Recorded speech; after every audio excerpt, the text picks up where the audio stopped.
तो बच्चों कैसे हैं आप सब? आज के इस लेक्चर में हम एंटी कोलिन एस्टरेज ड्रग्स के बारे में पढ़ेंगे। पिछले कुछ लेक्चर्स में हमने आपको कोलिनर्जिक ड्रग्स के बारे में बताया।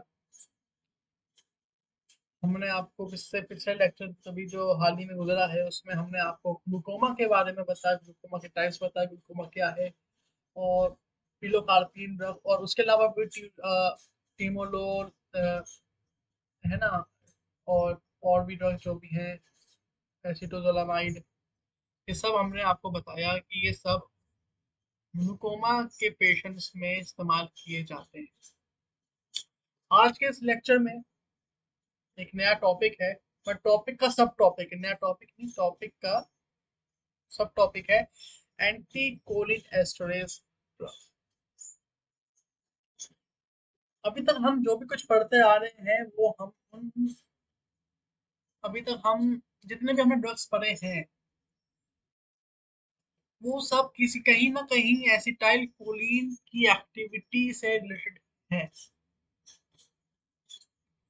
जो एंटी कोलिन एस्टरेज ड्रग्स होते हैं ये भी एसिटाइल कोलिन की एक्टिविटी से ही रिलेटेड है, यानी ये ड्रग्स भी मुस्कैरिनिक इफेक्ट और निकोटिनिक इफेक्ट शो करते हैं। अगर आपको पता है कि मुस्कैरिनिक इफेक्ट, निकोटिनिक इफेक्ट क्या है तो बहुत अच्छी बात है। नहीं पता है तो आप जाके लेक्चर नंबर 2 आप देख सकते हैं। बस फर्क इतना है कि वो वाले ड्रग्स खुद रिसेप्टर से बाइंड करते हैं, और ये ड्रग्स जो होते हैं ये एसिटाइल कोलिन की ही कंसंट्रेशन को इंक्रीज करते हैं, खुद रिसेप्टर से बाइंड नहीं करते हैं, बल्कि जो एंजाइम एसिटाइल कोलिन का ब्रेक डाउन करता है जिसका नाम एसिटाइल कोलिन एस्टरेज या फिर कोलिन एस्टरेज है, उससे बाइंड करके उसको इनहिबिट करता है ताकि एसिटाइल कोलिन जो है लॉन्गर ड्यूरेशन तक रिसेप्टर से बाइंड कर सके। और समझ में आया? सिंपल है।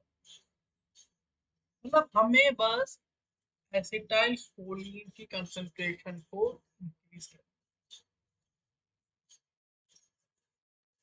तो यही टॉपिक है, इसी के बारे में हम चर्चा करेंगे, इसी के बारे में हम बात करेंगे, इन ड्रग्स के बारे में ही हम बात करेंगे।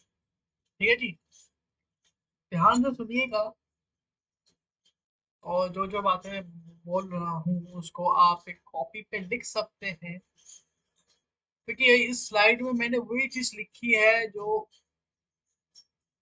थोड़ी इम्पोर्टेंट है। ज्यादा मैंने कोशिश करी है कि मैं ज्यादा लंबी चौड़ी पीपीटी बना के ना लाऊं, सिंपल शब्दों में टू दी पॉइंट।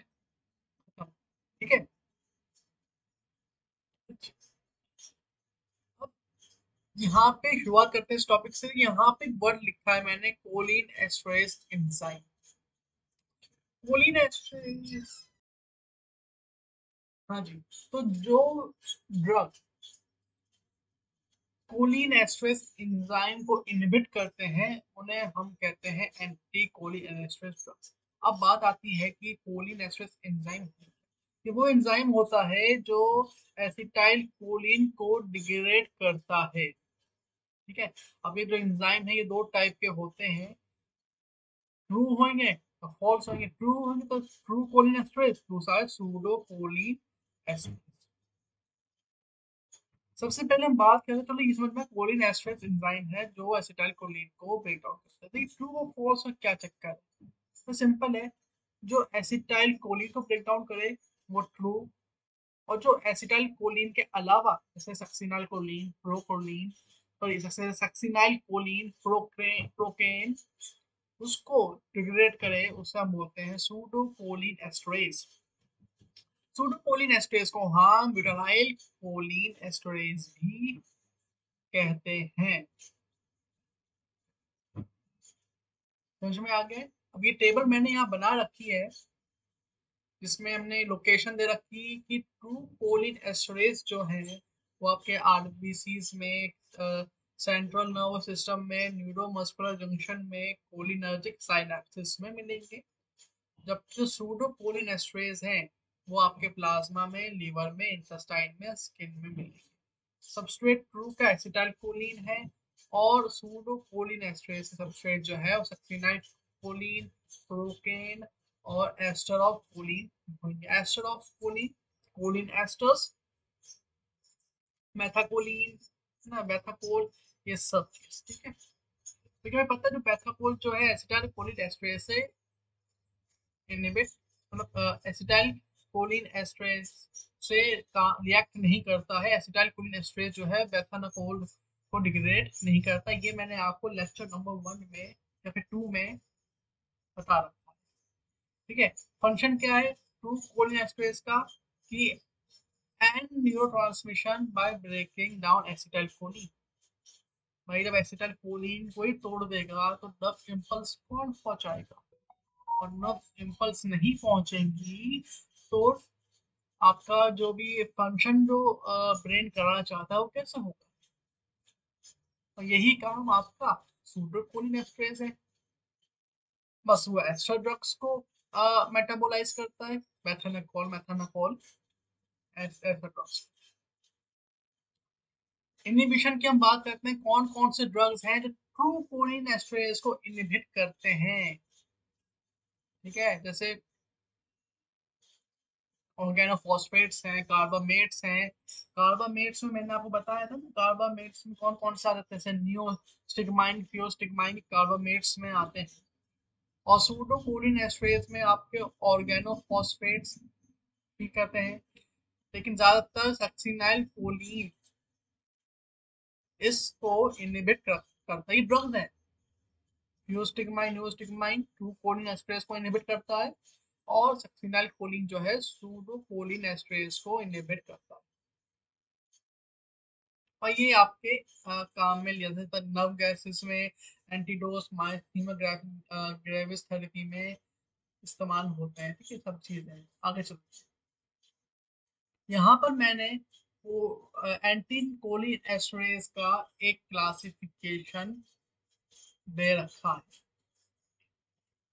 जैसे मैंने आपको कोलिनर्जिक ड्रग्स का क्लासिफिकेशन समझा तो डायरेक्ट एक्टिंग, इनडायरेक्ट एक्टिंग, वैसे ही क्लासिफिकेशन है कि एंटी कोलिन एस्ट्रेज जो है दो पार्ट में डिवाइड किए गए हैं। एक है रिवर्सिबल एंजाइम इनहिबिटर और एक है इरिवर्सिबल एंजाइम इनहिबिटर। रिवर्सिबल का मतलब टेम्पररी है, क्योंकि टेम्पररी एंजाइम को इनहिबिट करेगा जब तक ड्रग उससे बाइंड है, एंजाइम के साथ ड्रग को ड्रग बाइंड है, एंजाइम काम नहीं करेगा, एसिटाइल कोलिन ब्रेकडाउन नहीं होगा, फिर कोई भी न्यूरोट्रांसमीटर ब्रेकडाउन नहीं होगा।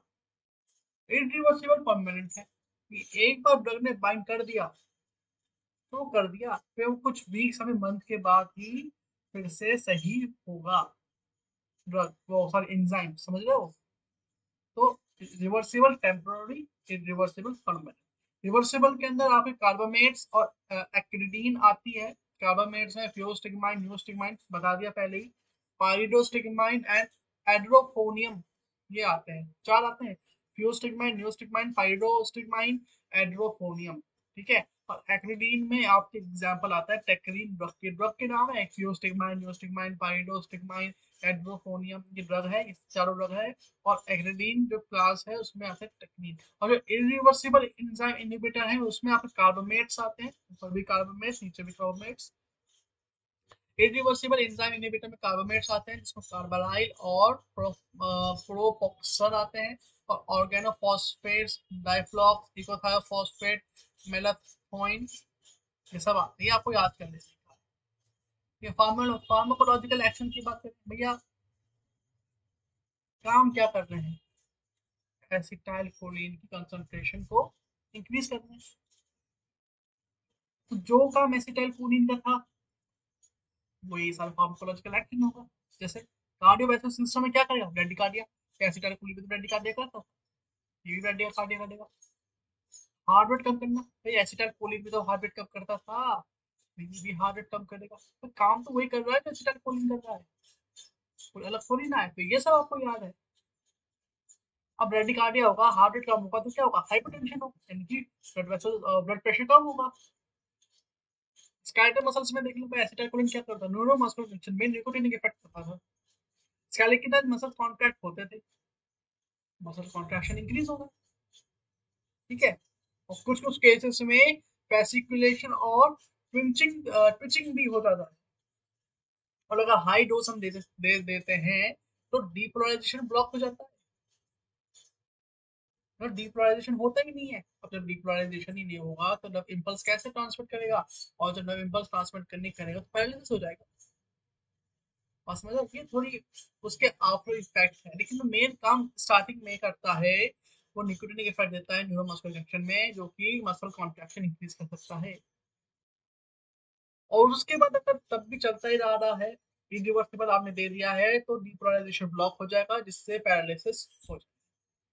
भैया इसमें एसिटाइलकोलिन क्या काम करता था, मायोसिस, प्यूपल कॉन्ट्रैक्ट, प्यूपल को कॉन्ट्रैक्ट करता था, सिलेरी मसल से कॉन्ट्रैक्शन करता था, अकोमोडेशन होनी है मुझे। और सिलेरी मसल कॉन्ट्रैक्ट होंगे तो आउटफ्लो एक्वस ह्यूमर क्या होगा, इंक्रीज होगा, नहीं डिक्रीज होगा बेटा, गलत लिखा है, यहाँ पे इंक्रीज कर देता हूँ मैं, इंक्रीज,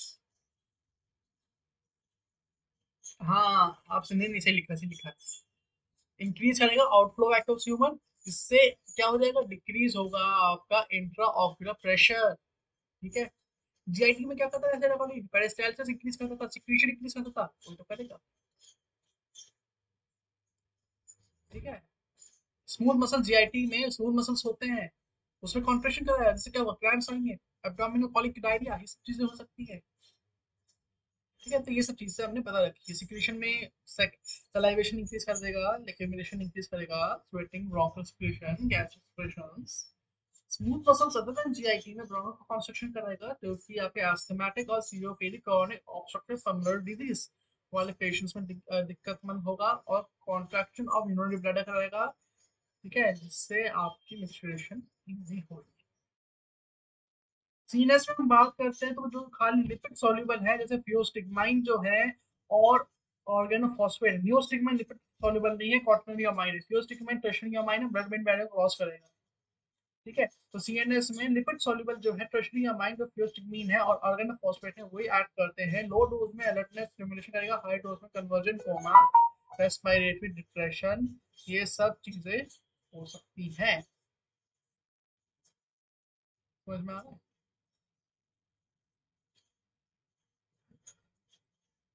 रेस्पिरेशन की हम बात करते हैं, रेस्पिरेशन में क्या होगा, तो एसिटाइलकोलिन ब्रोंकियल मसल से कॉन्ट्रैक्ट कराता है, म्यूकस सिक्रीशन बढ़ाता है, यानी कि पैसेज है वो कम होगा,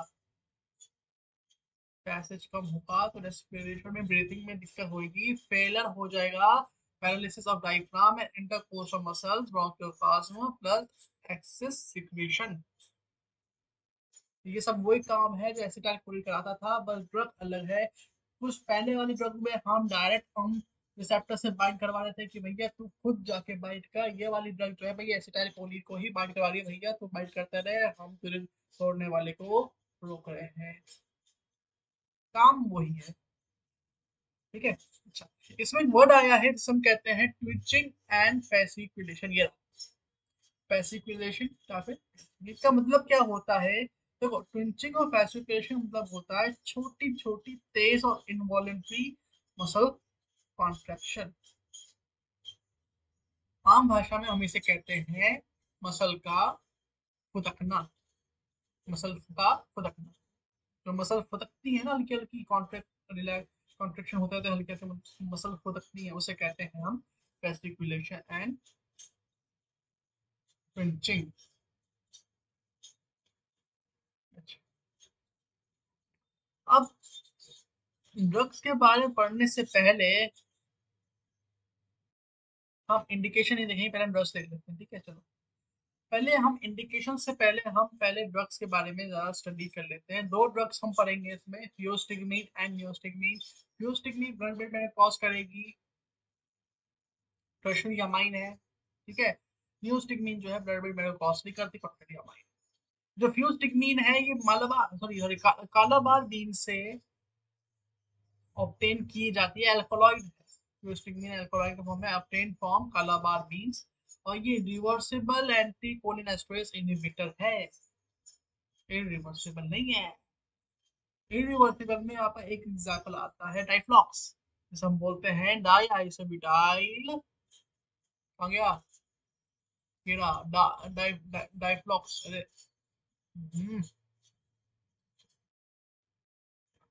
डाइफ्लॉक्स डाई आइसोप्रोपाइल फ्लोरोफॉस्फेट। डाइफ्लॉक्स डाई आइसोप्रोपाइल फ्लोरोफॉस्फेट, ये इरिवर्सिबल एंटी कोलिनेस्टरेज इनहिबिटर है। ठीक है जी।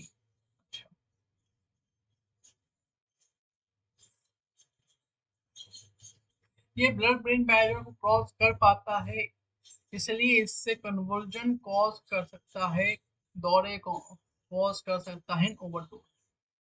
इसके इफेक्ट वही हैं जो पहले हम सारे बता चुके हैं, फार्माकोलॉजिकल एक्शन वही सारे इसके इफेक्ट है। ठीक है। अच्छा, अब पिछले लेक्चर में हमने आपको बताया था कि एसिटाइल कोलिन या कोलिनर्जिक ड्रग्स के ओवरडोज को सही करने के लिए हम एट्रोपिन देते हैं। बताया था, नहीं बताया था कि मेथनाकोल, सपोज मेथनाकोल की ओवरडोज हो गया, एट्रोपिन आप दे दो। लेकिन अगर एट्रोपिन का ही ओवरडोज हो गया, एट्रोपिन का ही ओवरडोज हो गया, या फिर एट्रोपिन जिस क्लास से बिलोंग करता है जिसे हम कहते हैं एंटी कोलिनर्जिक ड्रग, उसका ही ओवरडोज हो गया, तो उसके ओवरडोज को ठीक करने के लिए हम थियोस्टिग्मीन का सहारा लेते हैं। ठीक है। ये जो फ्यूस्टिग्मीन है, ये पहले ग्लूकोमा में भी यूज किया जाता था, लेकिन अब नहीं दिया जाता है। ठीक है। अब चूंकि ये ब्लड ब्रेन बैरियर क्रॉस कर सकता है, तो it can reverse both central and peripheral effect. ये सेंट्रल इफेक्ट को भी, जैसे कोमा, हॉल्यूसिनेशन, इनको रिवर्स कर सकता है, और पेरिफेरल इफेक्ट जैसे ड्राई माउथ, माइड्रियासिस, यानी कि जो प्यूपिल का डायलेशन को हम माइड्रियासिस कहते हैं, टैकीकार्डिया, हाई ब्लड प्रेशर के इफेक्ट को ये शुरू करता है। This is the only specific antidote for atropine poisoning. तो इस बात बता दी है मैंने। ग्लूकोमा ओल्डर यूज पहले इस्तेमाल किया जाता था, अब नहीं इस्तेमाल किया जाता था। ठीक है ना। बात वही करता है, ट्रैपिकल मैशवक को ही खोल देता है और कुछ काम है। ठीक है। लेकिन आजकल ये कम इस्तेमाल किया जाता है क्योंकि इसका ड्यूरेशन ऑफ एक्शन कम है और साइड इफेक्ट ज्यादा है। साइड इफेक्ट्स कौन कौन से आते हैं? स्लज साइड इफेक्ट होते हैं। स्लज मतलब salivation, lacrimation, urination, diarrhoea, GI upset and MSS मतलब उल्टी। ये इसके कॉमन साइड इफेक्ट है। SLUDGE मैं लिख देता हूँ। SLUDGE स्लज सिम्टम्स शो करता है। ठीक है जी। एडवर्स इफेक्ट में ये कैटरैक्ट शो कर सकता है।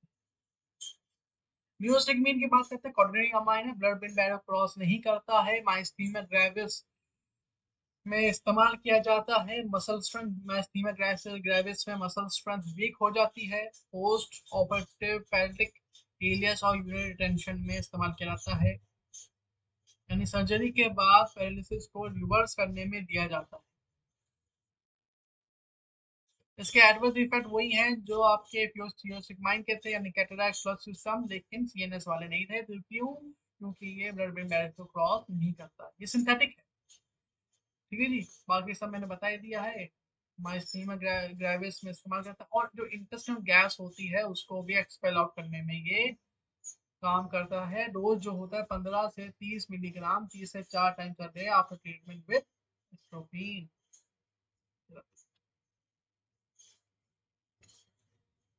जो तीसरा ड्रग है वो है आपका डाइफ्लॉक्स डाइफ्लॉक्स यानी कि डाई आइसोप्रोपाइल फ्लोरोफॉस्फेट।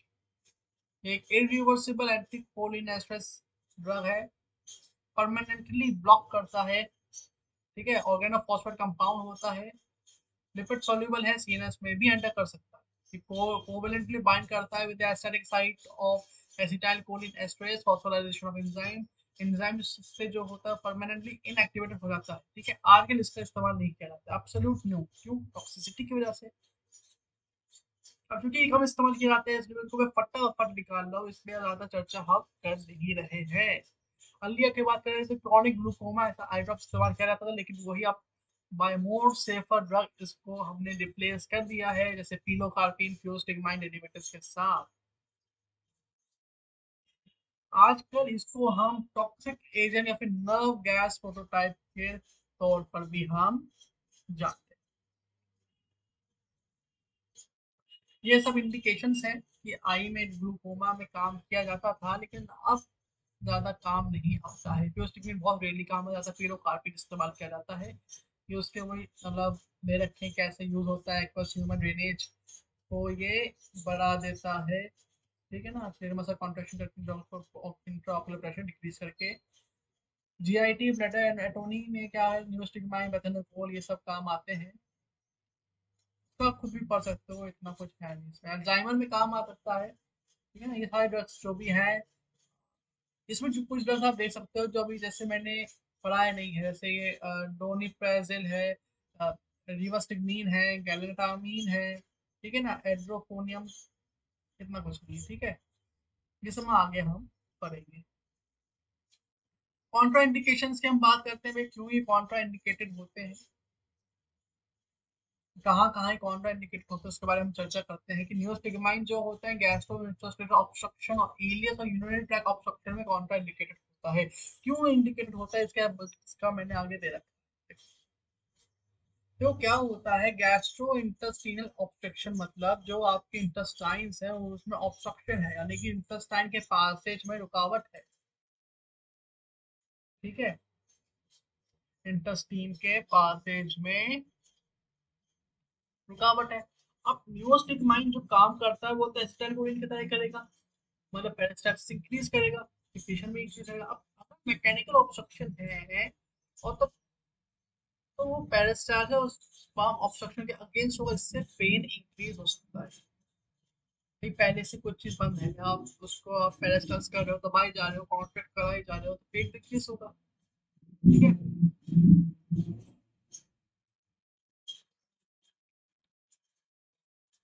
समझ रहे हो। ये ऑब्स्ट्रक्शन का केस, अब जो इलियस का केस है ना उसके बारे में मैं बताऊंगा। ऑब्स्ट्रक्शन का मतलब रुकावट है, इलियस का मतलब होता है कि जो मसल है वो खुद ब खुद कॉन्ट्रैक्ट नहीं करिए, खुद ब खुद पेरिस्टाल्सिस मूवमेंट नहीं करिए। तो ऑब्स्ट्रक्शन केस में तो हम यूं नहीं कहते कि पहले से ऑब्स्ट्रक्शन है, पहले से वो रुकावट है, तो जब तक वो साफ नहीं होगा आप कॉन्ट्रैक्शन कराते जाओ, कोई दिक्कत नहीं, और दिक्कत ये होगी पेन बढ़ेगा। यूरिनरी ट्रैक ऑब्स्ट्रक्शन में क्या है कि भैया रिलैक्सेशन मसल कॉन्ट्रैक्ट करेंगे, स्पेंसर रिलैक्सेशन और बैडल एम्प्टी होगा। अगर ऑब्स्ट्रक्शन है, स्टोन है, कुछ कुछ भी दिक्कत है, तो यूरिन को तो ब्लैडर जो कॉन्ट्रैक्ट करेगा यूरिन को पुश करेगा, लेकिन निकलेगा नहीं, जिससे आपके पेन बढ़ सकता है, ब्लैडर रप्चर कर सकता है। इसलिए अगर किसी के ल्यूमेन इंटेस्टाइन में ऑब्स्ट्रक्शन है या फिर यूरिनरी ट्रैक्ट में ऑब्स्ट्रक्शन है तो न्यूरोस्टिग्मी नहीं दे सकते। क्योंकि हो सकता है कि वो पेन बढ़ा दे, आपके इंटेस्टाइन की जो वॉल उसको रप्चर हो जाए, या फिर यूरिनरी वॉल रप्चर करे, फिर ब्लैडर को ही रप्चर करे, ठीक है। अच्छा, मैंने कहा था दो चीज मैंने बताई, एक होता है ऑब्स्ट्रक्शन, एक होता है इलियस। ऑब्स्ट्रक्शन में कैसे समझ में आ गया, कुछ दिक्कत है, कुछ चीज है, ठीक है। इलियस में क्या होता है कि इलियस में तो मसल्स जो है खुद ही कांटेक्ट नहीं कर रही है, इलियस में मसल्स खुद ही कांटेक्ट नहीं कर रही, खुद पेरिस्टाल्सिस नहीं हो रही है, तो न्यूरोस्टिग्माइन देने से पेरिस्टाल्सिस इंक्रीज होना चाहिए, लेकिन हम नहीं देते। क्यों नहीं देते, वो इसलिए नहीं देते क्योंकि हमें ये डिटरमाइन करना मुश्किल होता है कि ये ऑब्स्ट्रक्शन है या फिर इलियस है। अगर ऑब्स्ट्रक्शन निकला, हम सब समझ रहे भाई ये तो इलियस है, हमने न्यूरोस्टिग्माइन दे दिया, लेकिन वो निकला ऑब्स्ट्रक्शन, तो उससे क्या दिक्कत होगी, जो आपकी वॉल है इंटेस्टाइन की वो आपकी डैमेज हो सकती है। लेकिन अगर हमें किसी भी तरीके से ये बात पता चल गई कि भाई इलियस ही है 100% कंफर्म, तो हम न्यूरोस्टिग्माइन दे सकते हैं, कोई दिक्कत की बात नहीं है, लेकिन वो भी हम सिर्फ आईसीयू मॉनिटरिंग के साथ दिया जाता है। बात समझ में आ रही है, कोई दिक्कत नहीं। तो दूसरी पेरिटोनाइटिस, आपके पेरिटोनियम जो होती है आपकी जो आपका ये एब्डोमिनल वॉल है उसके अंदर की एक पर्दा टाइप होता है, जिसे हम बोलते हैं पेरिटोनियम। उसकी इन्फ्लेमेशन अगर हो गया तो भी हम नहीं देंगे, क्यों? वही वो बात है, पेरिस्टाल्सिस इंक्रीज होगा, रप्चर के चांसेस है। पेप्टिक अल्सर्स में भी नहीं देते, सीजर डिसऑर्डर्स में नहीं देते, हाइपरटेंशन में दे ही मत देना। खुद ब्रेडिकार्डिया करता है और ब्रेडिकार्डिया कर देगा।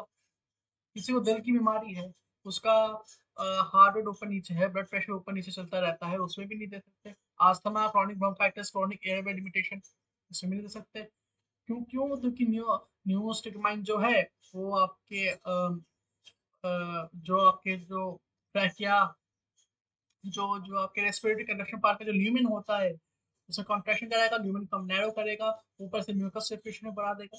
तो इसलिए इन सब चीजों में हम नहीं दे सकते। दो ये आगे ना, यहाँ पे मैं लिखा था ऑब्स्ट्रक्शन वर्सेस इलियस।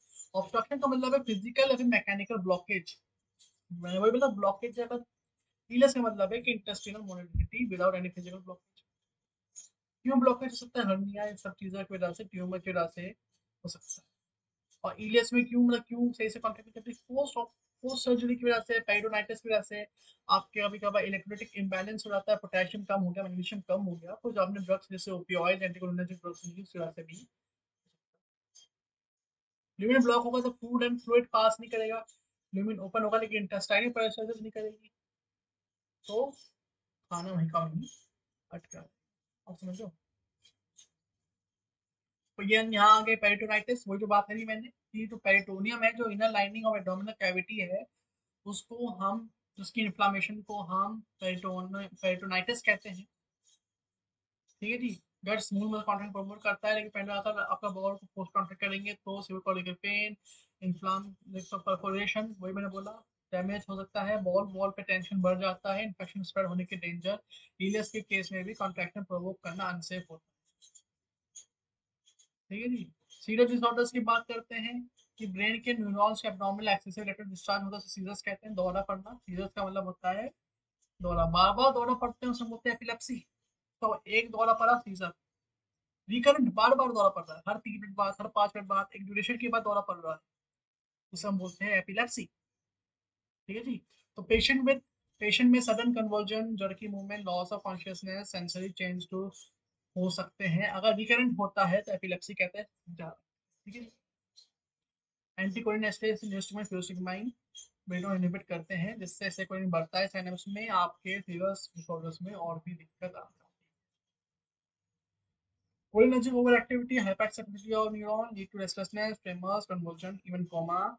ऑलरेडी जो ब्रेन है आपके हाइपर एक्साइटेबल स्टेट होता है सीजर पेशेंट में, तो अगर एंटी कोलिनेस्टेस हम देंगे तो एक्स्ट्रा एक्स्ट्रा कोलिन चेंजेस में जाएगा, न्यूरॉन फाइबर और बढ़ जाएगी, डायरेक्टली सीजर्स वर्स कर सकता है। तो यहाँ जाकर हमारा ये जो कोलिनर्जिक ड्रग्स का जो पूरा टॉपिक था वो खत्म होता है। नियरली 55 स्लाइड्स और 4 वीडियो में तकरीबन 2 घंटे के आसपास ही समझ लो खत्म हुआ ये टॉपिक। ठीक है। तो अब नेक्स्ट वीडियो में हम स्टार्ट करेंगे एंटी कोलिनर्जिक ड्रग्स के बारे में। हमने पहले पढ़ा कोलिनर्जिक ड्रग्स के बारे में, अब हम वो ड्रग्स की बात करेंगे जो कोलिनर्जिक ड्रग्स की जो इफेक्ट है उसको उल्टा काम करता है। हार्ट रेट को बढ़ाता है, ब्रोंकोडायलेशन करता है, सिक्रीशंस कम करता है, स्मूथ मसल्स की पेरिस्टाल्सिस को कम करता है। ये सारे काम जो करते हैं उनके ड्रग्स के बारे में हम बात करेंगे। टिल देन पढ़ते रहिए, लेक्चर देखते रहिए। मिलेंगे हम आपसे अगले लेक्चर में। ओके, चलो जी। 30 आधे घंटे का ही लेक्चर है।